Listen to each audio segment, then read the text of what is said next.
I'm doing an Australian movie today, so I thought I would do this review in character.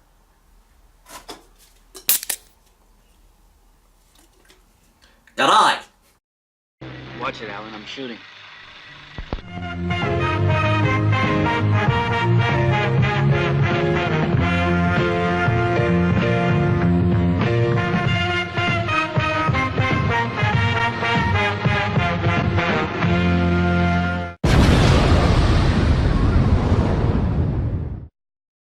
Mad Max.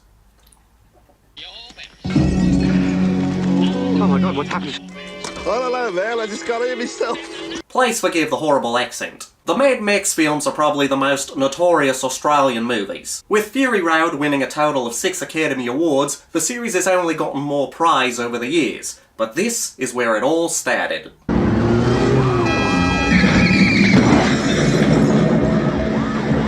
Now, Mad Max is part of the post-apocalyptic genre in exploitation films, but it's not really your typical post-apocalyptic movie.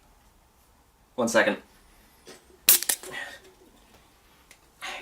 Gotta keep the accent wet. Unlike most post-apocalyptic movies, this one does not take place in the wasteland. Society is on the brink of collapse, and you have a bunch of gangs roaming around, tearing shit up. In an attempt to maintain order, you have this police force that goes to extremes to try to keep the criminals in line.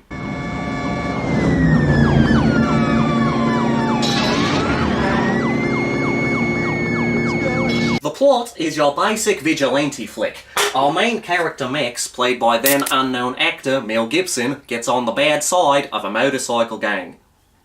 They kill his partner and his family, so he goes out to get revenge on them. You know, American beer is a lot like making love in a canoe. It's fucking close to water.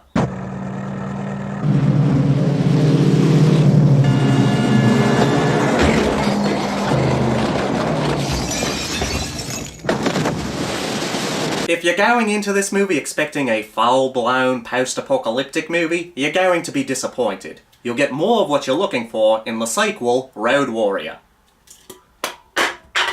That does not make Mad Max a bad movie. It's a damn good vigilante flick.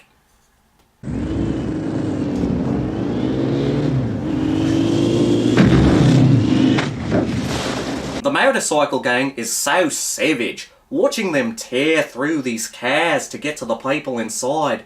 It's great to watch. And they're using real cars. They're breaking through real glass and tearing through real metal.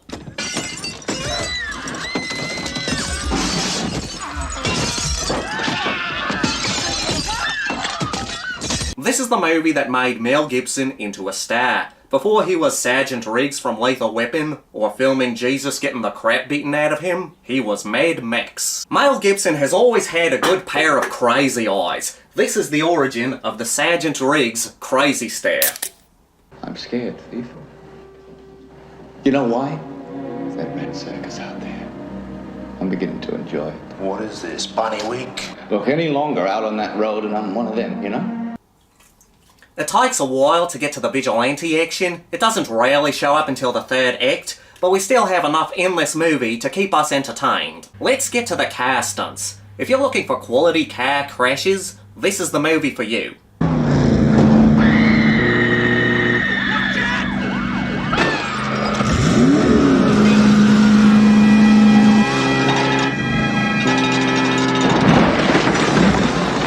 Crikey! When it comes to stunts, Australia, Italy, and Asia are insane. Look at this!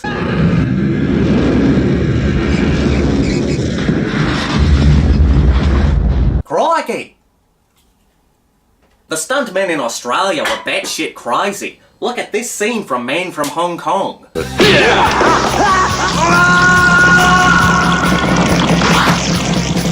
I think I speak for everybody when I say holy shit. When watching this movie, you notice certain elements that were used in movies later on. Remember the scene in Pet Sematary when Baby Gage got run over by a truck?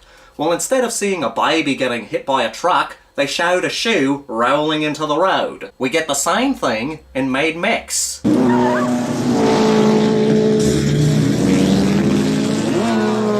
We all know the plot of Saw that was also inspired by Mad Max. The chain in those handcuffs is high tensile steel. It'll take you 10 minutes to hack through it with this. Now, if you're lucky, you could hack through your ankle in 5 minutes.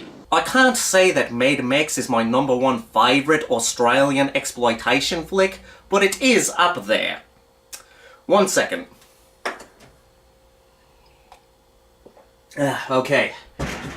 Back to normal. Anyway, I know a lot of you have already seen Mad Max, but if you haven't, it's a good introduction into Ozploitation. Now let me ask you, what are your favorite Mel Gibson movies? And while we're at it, what are some of your favorite Australian movies? This is your buddy Justin, here to remind you that the Grindhouse will never die. Ow.